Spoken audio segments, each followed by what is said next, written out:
Oke,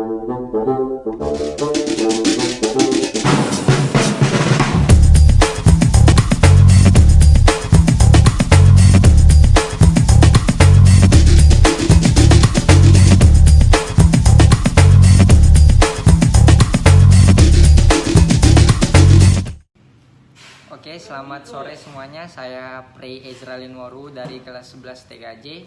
Ingin memberikan atau membagikan apa yang sudah saya pelajari selama ini mengenai materi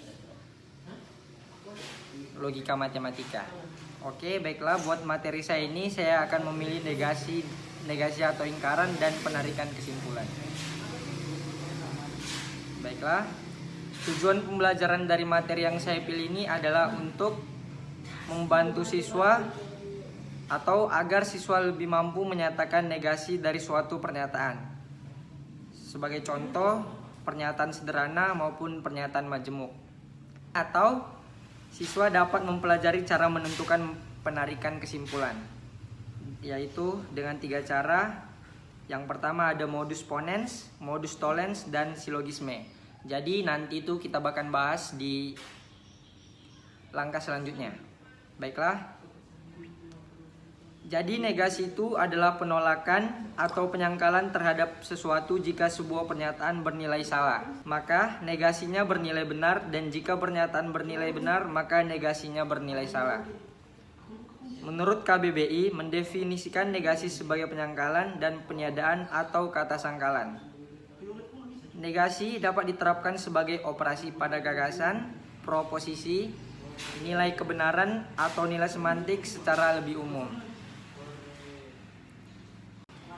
Baik, kita lanjut ke rumus negasi.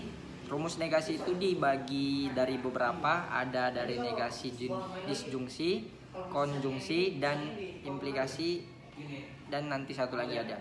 Yang pertama dari negasi konjungsi itu ada P dan Q, dan tidak P atau tidak Q. Dan negasi dari disjungsi ada P atau Q dan tidak P dan tidak Q. Selanjutnya ke negasi implikasi ada P maka Q adalah P atau tidak Q.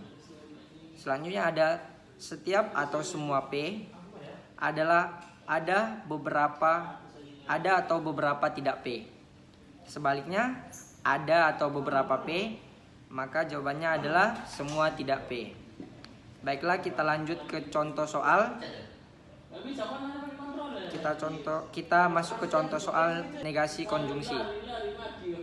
Jadi contoh soalnya begini. Susi makan bakso dan tidak makan soto. Jadi negasinya adalah Susi tidak makan bakso atau Tika tidak makan soto. Terus ada contoh kedua, negasi dari ayahku pegawai negeri atau ibuku dokter. Jadi negasinya adalah ayahku bukan pegawai negeri dan ibuku bukan dokter. Jadi negasi itu adalah lawan kata atau penyangkalan dari sebuah kalimat yang sudah kita susun tadi. Dan selanjutnya ada ingkaran dari jika Vina anak yang rajin, maka ia banyak teman. Jadi negasinya adalah Vina anak yang rajin dan ia tidak banyak teman.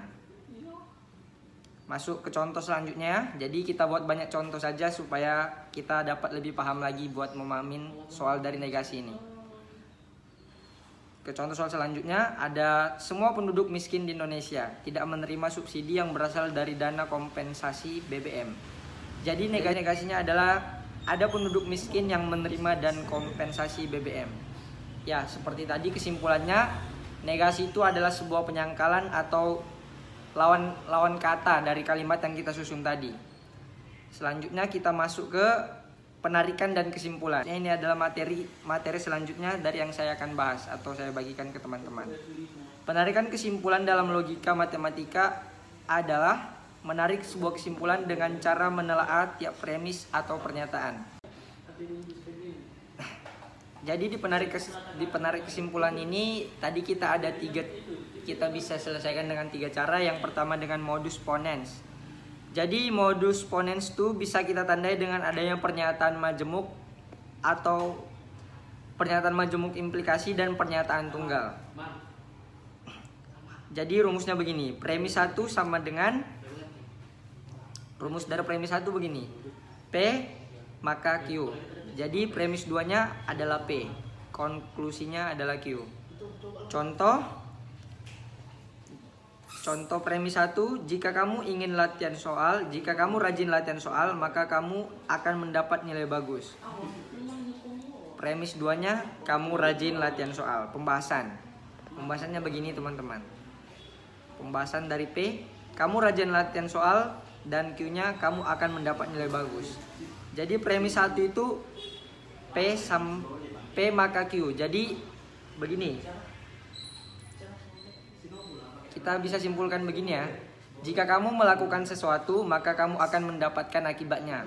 Seperti contoh kita tadi, jika kamu rajin latihan soal, itu kita simpulkan sebagai P, dan Q-nya kamu bisa mendapatkan nilai yang bagus. Oke? Jadi segitu aja dari modus ponens. Kita lanjut ke modus tollens. Modus tollens itu ditandai dengan adanya pernyataan majemuk, implikasi, dan ingkaran dari pernyataan tunggal. Sebagai contoh begini. Premis 1 sama dengan P maka Q. Premis 2 tidak Q. Jadi konklusinya sama dengan tidak Q. Tidak P.